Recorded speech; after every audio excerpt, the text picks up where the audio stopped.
Assalamualaikum warahmatullahi wabarakatuh. Salam, Om Swastiastu, Namo Buddhaya, Salam Kebijakan.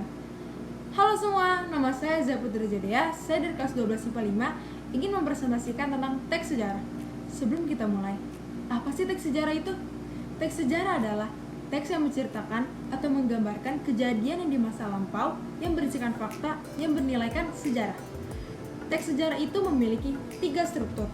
Yang pertama ada orientasi. Orientasi merupakan bagian awal dari sebuah teks sejarah yang berisi suatu gambaran sebuah peristiwa sejarah. Berikut adalah teks sejarah saya yang berisikan orientasi.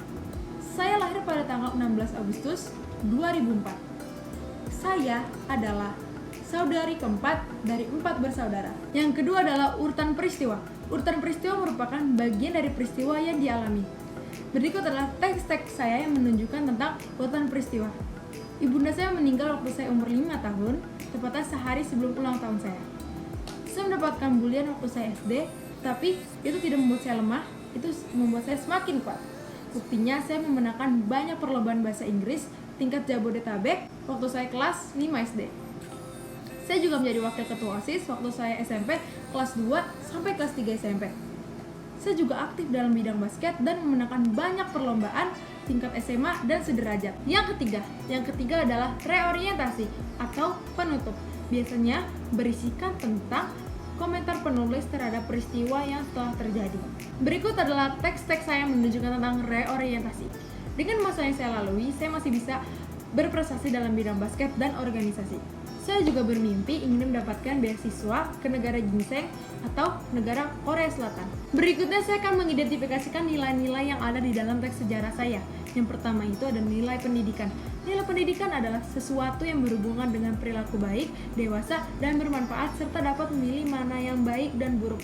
Berikut adalah contoh teks sejarah saya menunjukkan nilai pendidikan. Yang kedua itu adalah nilai sosial. Nah, berikut teks saya menunjukkan tentang nilai sosial. Apa sih nilai sosial itu?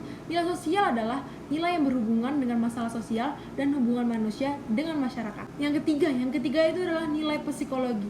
Ini adalah teks saya menunjukkan tentang nilai psikologi. Apa sih nilai psikologi itu? Nilai psikologi itu adalah nilai yang bisa kita dapat dengan melihat kondisi kejiwaan atau batin tokoh-tokoh dari teks sejarah tersebut. Yang keempat itu adalah nilai agama. Berikut adalah teks saya menunjukkan tentang nilai agama. Apa sih nilai agama itu? Nilai agama itu adalah nilai yang berhubungan dengan norma-norma agama. Itulah nilai-nilai yang ada di teks sejarah saya. Nah, selanjutnya kita akan mengidentifikasikan tentang kaidah kebahasaan dalam teks sejarah saya. Berikut adalah pronomina yang sering kita temukan, yaitu adalah kata ganti orang pertama tunggal. Nah, ini contohnya ya. Nah, kalimat itu bisa digunakan dengan saya, beta, ataupun dengan aku. Yang kedua itu adalah kata ganti orang pertama jamak. Contoh itu seperti kita dan kami. Dan ini adalah contoh teksnya. Yang ketiga adalah kata ganti orang kedua tunggal. Contohnya seperti kamu, kau, dan anda. Dan ini adalah contoh teksnya. Selanjutnya adalah memakai frasa adverbial. Apa sih frasa adverbial itu?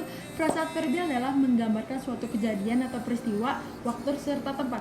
Ini adalah contoh saya menggunakan keterangan waktu di frasa adverbial. Selanjutnya adalah memakai verba material. Apa sih verba material itu? Verba material adalah suatu kata yang digunakan untuk menunjukkan suatu kegiatan fisik. Contohnya seperti membaca, melempar, memotong, melawan, dan yang lainnya. Dan ini adalah contoh teks saya menggunakan verba material. Nah, selanjutnya adalah memakai konjungsi temporal. Apa sih konjungsi temporal itu? Konjungsi temporal atau juga yang dikenal dengan kata sambung waktu ini berfungsi untuk menata urutan peristiwa yang diceritakan. Contohnya adalah setelah, sebelumnya, kemudian, dan lainnya. Ini adalah contoh teks saya yang menggunakan konjungsi temporal. Nah, yang terakhir itu adalah menggunakan kalimat majemuk. Apa sih kalimat majemuk itu? Kalimat majemuk itu adalah suatu kalimat yang terdiri dari 2 kalimat atau lebih digabungkan menjadi 1 kalimat. Berikut adalah contoh yang menggunakan kalimat majemuk. Sampailah kita di akhir presentasi ini, yaitu adalah pesan moral. Pesan moral dari saya adalah kehilangan sesuatu yang kita suka dan kita sayang bukanlah akhir dari segalanya, melainkan jadikanlah itu pengalaman dan awalan baru untuk hidup yang lebih baik lagi. Sekian dari saya, kurang lebihnya mohon maaf. Jika ada salah kata juga saya mohon maaf. Wassalamualaikum warahmatullahi wabarakatuh. Dadah!